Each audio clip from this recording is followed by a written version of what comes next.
In today's video, I'm going to teach you how to connect Smartsheet data to Excel using the Smartsheet Live Data Connector.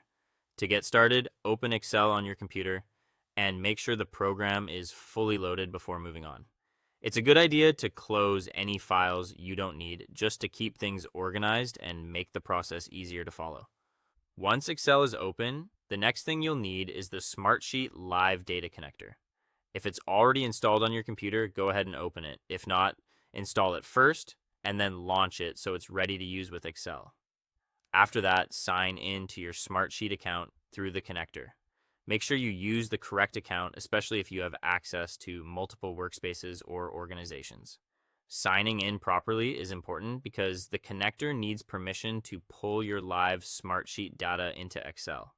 Once you're logged in, you should be able to browse the Smartsheet content available to your account. Now choose the sheet or report you want to connect.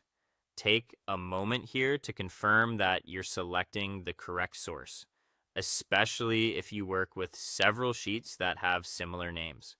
If you need reporting data instead of a single sheet, make sure you select the report rather than the sheet itself.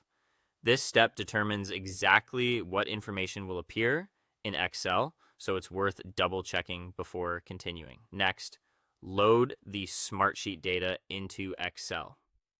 Depending on your setup, this may open the data in a new worksheet or import it into the workbook you currently have open. Give Excel a few moments to complete the connection and display the data.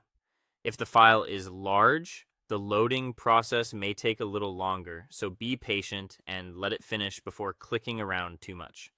Once the data is in Excel, you can begin reviewing it right away. When you need updated information later, refresh the connection.